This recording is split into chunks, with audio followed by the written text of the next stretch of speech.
Top quality और consistent performance के लिए सिर्फ सिल्वर पंप नाम याद रखना।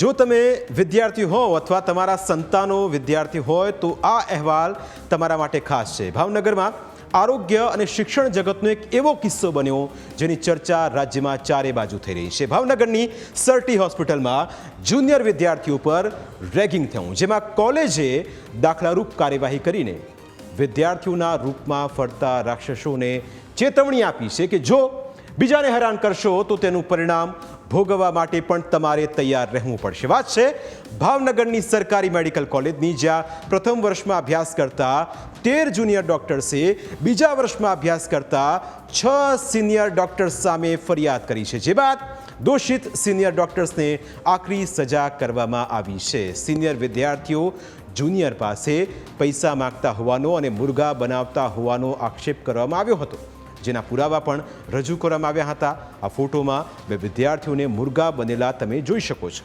આખરે જુનિયર વિદ્યાર્થીઓની ફરિયાદ બાદ એન્ટી રેગિંગ સ્ક્વોડ દ્વારા તપાસનો ધમધમાટ શરૂ કરવામાં આવ્યો હતો, પરંતુ જે વિદ્યાર્થીઓ ડૉક્ટર બનવા આવ્યા હતા તેમના કારનામા જાણશો તો ચોંકી ઉઠશો।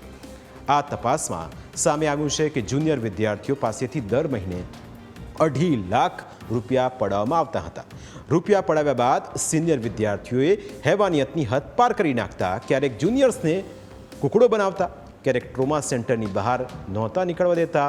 હદ તો ત્યારે થઈ જ્યારે જુનિયર ડૉક્ટર્સને સૂવા અને જમવાનો સમય પણ આપવામાં આવતો ન હતો, એટલે કે તેમને સતત ત્રાસ આપવામાં આવતો। વિદ્યાર્થીઓ માનસિક અને શારીરિક રીતે પડી ભાગ્યા હતા। તેઓ હોસ્ટેલની અંદર જુનિયર વિદ્યાર્થીઓને દારૂ મંગાવતા અને કુકડા બનાવતા હતા, અને આટલેથી મન ન ભરાય તો આખી રાત એક પગે ઊભા પણ રાખવામાં આવતા। વિદ્યાર્થીઓએ એવી પણ હકીકત વર્ણવી કે તેમને છેલ્લા 15 દિવસથી સ્નાન પણ કરી દેવામાં આવતું ન હતું। ટૂંકમાં કહીએ તો સિનિયર ડૉક્ટર્સ પોતાના જુનિયર સામે તાલિબાની સજા આપતા હતા।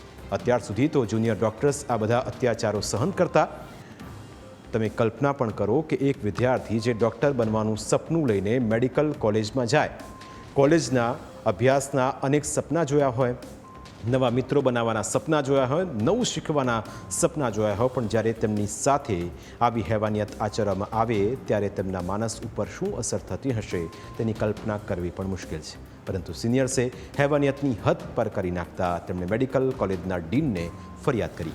આ અંગે મેડિકલ કોલેજના ડીન ડૉક્ટર ચિન્મય શાહે કહ્યું કે 2 દિવસ પહેલાં તેમની પાસે એક ઓનલાઈન ફરિયાદ આવી હતી।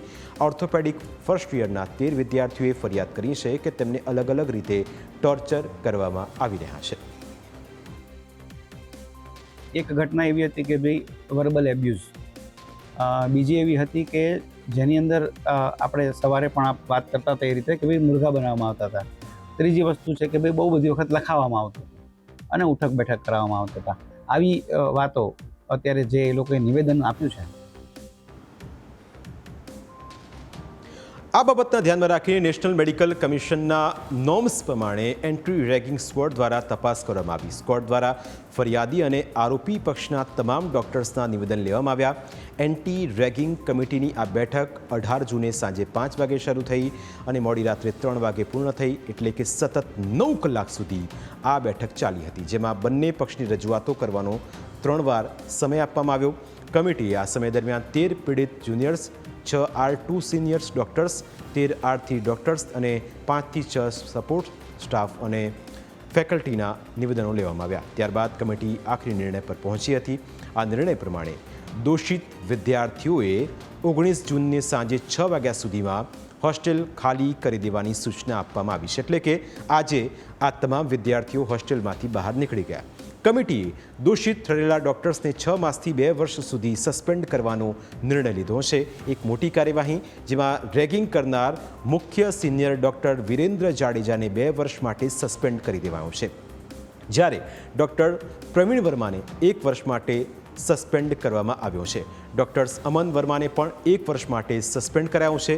તેવી જ રીતે ડૉક્ટર વિશાલ ડાભીને 1 વર્ષ માટે સસ્પેન્ડ કરાયું છે, જ્યારે ડૉક્ટર ધર્મેન્દ્ર દયાલ અને ડૉક્ટર જયંત દેવાનીને 6 મહિના માટે સસ્પેન્ડ કરી દેવાયા છે, જેથી હવે આ વિદ્યાર્થીઓ કોલેજની કોઈ પણ પ્રવૃત્તિમાં જોડાઈ શકશે નહીં. જ્યાં સુધી તેઓ સસ્પેન્ડ છે ત્યાં સુધી તેઓ ક્લિનિકલ, એકેડેમિક અને હોસ્પિટલની કામગીરી કરી શકશે નહીં.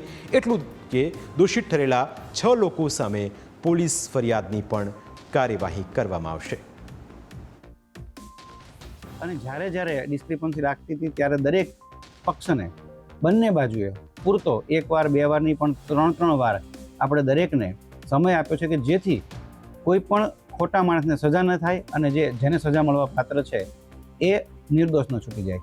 તો આ સમગ્ર જે નિવેદનો લેવામાં આવ્યા એ અને જે દસ્તાવેજી પુરાવો બંને બાજુથી પૂરા પાડવામાં આવ્યા છે, જે વિદ્યાર્થીઓ સાથેની અલગ અલગ પ્રવૃત્તિઓ હતી તે કેટલા વિદ્યાર્થીઓ સાથે છે અને તે ઘટનાની અથવા તો જે બનાવો હતી એની સિરિયસનેસ કેટલી હતી તેને ધ્યાનમાં રહી 1 વિદ્યાર્થીને 2 વર્ષ માટે, 3 વિદ્યાર્થીને 1 વર્ષ માટે અને 2 વિદ્યાર્થીઓને 6 મહિના માટે આ કમિટી દ્વારા એવું સૂચવવામાં આવેલ છે કે કોલેજમાંથી સસ્પેન્ડ કરવામાં આવે છે. તે દરમિયાન તેઓ ક્લિનિકલ કે એકેડેમિક કોઈ પણ પ્રવૃત્તિમાં ભાગ નહીં લઈ શકે અને સરટી હોસ્પિટલ ખાતે હોસ્પિટલમાં પણ તેઓના સમયગાળા દરમિયાન તેઓ ભાગ નહીં લઈ શકે.